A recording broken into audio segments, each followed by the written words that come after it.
തീർച്ചയായിട്ടും അങ്ങ് പറഞ്ഞു നിർത്തിയ ആ ഒരു വാക്കിൽ നിന്ന് തന്നെ തുടങ്ങുവാനായിട്ട് ആഗ്രഹിക്കുന്ന ഒരു കാവ്യനീതി എപ്പോഴും ഉണ്ട്. അത് ഏത് കാലഘട്ടത്തിന്റെ അവസ്ഥയാണെന്ന് നോക്കിയാലും ദൈവത്തിന് ഒരു നീതി ബോധമുണ്ട്. അതിപ്പോൾ ഏത് രീതിയിൽ എങ്ങനെ വരുന്നു എന്നുള്ളത് മനുഷ്യ ബുദ്ധിക്കോ അല്ലെങ്കിൽ മനുഷ്യനോ ചിന്തിക്കാൻ കഴിയുന്നതല്ല. പക്ഷെ ദൈവത്തിന് ഒരു നീതി ബോധമുണ്ട്. ആ നീതി ബോധം അനുസരിച്ച് കാര്യങ്ങൾ മാറ്റപ്പെടുമ്പോൾ നമ്മളത് കാവ്യനീതി എന്ന് വേണമെങ്കിൽ വിശേഷിപ്പിക്കാം. അല്ലെങ്കിൽ നമ്മൾ ചിലപ്പോഴൊക്കെ പറയാറുണ്ട്, കൊടുത്താൽ കൊല്ലത്തും കിട്ടും എന്ന് പറയുന്നത് പോലെ കൊടുത്തിട്ടുണ്ടെങ്കിൽ കിട്ടുന്ന ഒരു സാഹചര്യമുണ്ട് എന്ന് പറഞ്ഞ ആ ഒരു അവസ്ഥ തന്നെയാണ് ഇന്ന് മലയാള സിനിമയ്ക്ക് നടന്നുകൊണ്ടിരിക്കുന്നത്. ഈ അടുത്തടുത്ത കാലങ്ങളിലെ കുറെ കാര്യങ്ങൾ പരിശോധിച്ച് നോക്കുമ്പോൾ മലയാള സിനിമയിൽ ഇത്രയേറെ ഒരു അധപ്പതനം ഉണ്ട് എന്ന് ആരും കരുതിയിരുന്നില്ല. നമുക്കൊക്കെ ഓരോ സിനിമ നടന്മാരെയും ഓരോ നടിമാരെയും ഇഷ്ടമാണ്.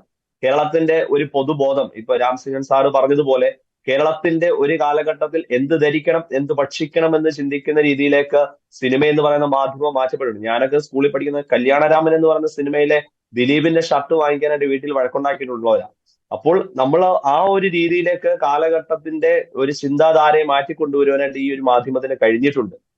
അതിന് ഈ മാധ്യമത്തിന്റെ പിന്നിൽ പ്രവർത്തിക്കുന്ന ഒത്തിരിയേറെ നല്ല ആളുകളുണ്ട്. അവരെയൊക്കെ ഈ അവസരത്തിൽ അഭിനന്ദിക്കുകയാണ്.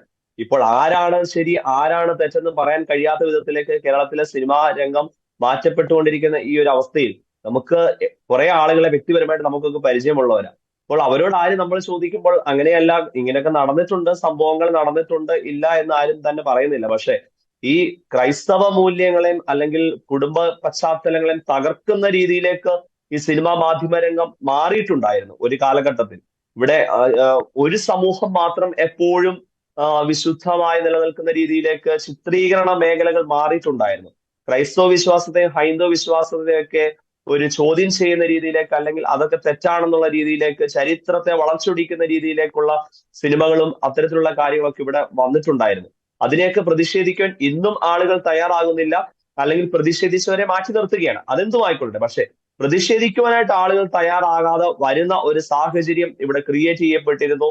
അത്തരത്തിൽ കാര്യങ്ങൾ മാറ്റപ്പെട്ടിരുന്നു. പക്ഷെ ഇന്ന് മലയാള സിനിമയ്ക്ക് ഇങ്ങനെ ഒരു തിരിച്ചടി ഉണ്ടായത് അത് വളരെ വേദനാജനകമായ ഒരു കാര്യമാണ്. പക്ഷെ എനിക്ക് ചോദിക്കാനുള്ളത്, ഈ തിരിച്ചടി ഇന്ന് കേരള സമൂഹം പൊതുബോധം കണ്ടു കഴിയുമ്പോൾ എന്തുകൊണ്ട് പല സമയങ്ങളിലും ഈ സിനിമകളിൽ നടക്കുന്ന കാര്യങ്ങൾ, മറ്റു മതസ്ഥരുടെ കാര്യങ്ങൾ നടക്കുന്ന കാര്യങ്ങൾ സത്യമാണെന്ന് വരുത്തി തീർക്കുവാൻ വേണ്ടി ശ്രമിക്കുന്ന കുറെ ഇൻസിഡന്റുകൾ നമ്മുടെ ഈ കേരള സമൂഹത്തിൽ നടന്നിട്ടുണ്ട്? എന്തേ അവിടെയൊക്കെ വലിയ നീതിബോധം പ്രകടിപ്പിച്ചിട്ടുള്ള സാമൂഹ്യ നവോത്ഥാന നായകന്മാരെന്ന് അവകാശപ്പെടുന്ന ആളുകൾ ഇന്ന് എവിടെ? ആരുടെയൊക്കെയോ വാക്കുകൾ കേട്ട് വഞ്ചി സ്ക്വയറിലേക്ക് വണ്ടി വിളിച്ചെത്തിയ കുറെ ആളുകളൊക്കെ ഇന്ന് എവിടെയാ? അവരുടെയൊക്കെ ഇന്ന് എന്തുകൊണ്ട് ഇത്തരം കാര്യങ്ങൾ കാണുമ്പോൾ ഇത്തരത്തിലെ ധാർമ്മിക ബോധം അവരുടെ ഉള്ളിൽ ഉണ്ട് എങ്കിൽ എന്തുകൊണ്ട് ഇവർക്ക് വേണ്ടി സംസാരിക്കാനോ അല്ലെങ്കിൽ ഈ ഒരു ദുഷിച്ച അവസ്ഥയെ ഒന്ന് നേരെയാക്കുവാൻ വേണ്ടിയിട്ടുള്ള ഒരു ശ്രമം ഇവരുടെയൊന്നും ഭാഗത്തുനിന്ന് ഉണ്ടാവുന്നില്ല? ഇവിടുത്തെ നീതിബോധ പീഠങ്ങളിൽ ഇരുന്നിട്ടുള്ള ആളുകൾ വലിയ വാതോരാതെ സംസാരിച്ചവരൊക്കെയാണ്. അവരൊക്കെ ഇന്ന് ഇതിന്റെ പിന്നാമ്പുറങ്ങളിലേക്ക് മാറി നിൽക്കുന്നു എന്ന് കാണുമ്പോൾ ഒരു ഹിഡൻ അജണ്ട എല്ലാത്തിന്റെയും പിന്നിൽ ഉണ്ടായിരുന്നു എന്നാണ് നമുക്കിപ്പോൾ മനസ്സിലാക്കാനായിട്ട് സാധിക്കും. ഓൾ ഐസ് ഓൺ റാഫ എന്ന് പറഞ്ഞ് ഒരു സിനിമ പ്രമുഖനായിട്ടുള്ള ഒരു വ്യക്തി ഇട്ടപ്പോൾ അതിന്റെ പിന്നാലെ വാലയെ പിടിച്ച് പിടിച്ച് പിടിച്ച് പിടിച്ച് ഒത്തിരിയേറെ ആളുകൾ പോയതൊക്കെ നമ്മൾ കണ്ടതാണ്. അവരുടെയൊക്കെ ആ ഒരു നീതിബോധവും പ്രതികരണങ്ങളും ഒക്കെ ഇന്ന് എവിടെയാണ്? അപ്പോൾ ചുരുക്കം പറഞ്ഞാൽ ഇവിടെ ആളുകൾ ഉദ്ദേശിച്ചിട്ടുള്ളത് എങ്ങനെയെങ്കിലും ഒക്കെ ചില ധാർമ്മിക മൂല്യങ്ങളെ ഇല്ലാതാക്കണം, ചിലരെയൊക്കെ ഉയർത്തി കാട്ടണം, അതിന് കിട്ടുന്ന ഒരു അവസരത്തെ സിനിമ വഴി ഉപയോഗിച്ചു എന്നുള്ളതാണ് സത്യം. പക്ഷെ അതിന് ഒരു തിരിച്ചടി ഉണ്ടായി എന്നുള്ളതാണ് സത്യം. കത്തോലിക്ക വിശ്വാസത്തിൽ, ഞാനൊരു കത്തോലിക്ക പുരോഹിതനായതുകൊണ്ട് പറയുകയാണ്, കത്തോലിക്ക വിശ്വാസത്തെയും സഭയുടെ നിലപാടുകളെയും ഒന്നടങ്കം തുരങ്കം വെക്കുവാനായിട്ട് ഇവിടെ ഷാഡോ പ്രൊഡ്യൂസേഴ്സ് ഉൾപ്പെടെയുള്ളവര് ധാർമ്മികമായ മൂല്യങ്ങളെ അധപ്പതിക്കുന്ന രീതിയിലേക്ക് കൊണ്ടുപോകുന്ന സിനിമകളുമായി വന്നിട്ടുണ്ട്.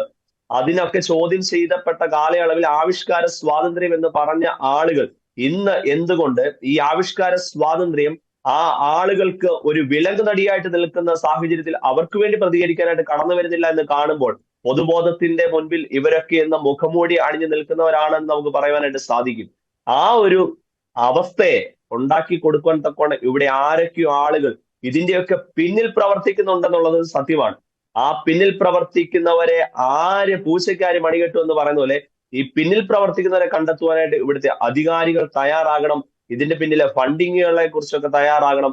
എന്തുകൊണ്ട് ചിലരുടെയൊക്കെ പേരുകൾ ഇപ്പോഴും ഹൈഡ് ചെയ്യപ്പെട്ടിരിക്കുന്നു, അല്ല ചില പേരുകൾ വന്നപ്പോൾ എന്തുകൊണ്ട് അതിനെതിരെ നടപടിയെടുക്കുവാനായിട്ട് ഇവിടുത്തെ ആ അധികാര സമൂഹങ്ങൾ തയ്യാറാകുന്നില്ല എന്ന് പറയുമ്പോൾ ഇതിന്റെയൊക്കെ പിന്നിൽ ഒരു ഹിഡൻ അജണ്ട ഉണ്ട് എന്ന് തന്നെ നമുക്ക് മനസ്സിലാക്കാം. നമുക്ക് മലയാള സിനിമയിലെ ഒരു പ്രമുഖമായിട്ടുള്ള നടിക്ക് വലിയൊരു അപകടം സംഭവിച്ചപ്പോൾ ഈ അമ്മ എന്ന് പറയുന്ന സംഘടന ഒന്നടങ്കം അവർക്ക് ചേർത്ത് പിടിച്ചവരാണ്.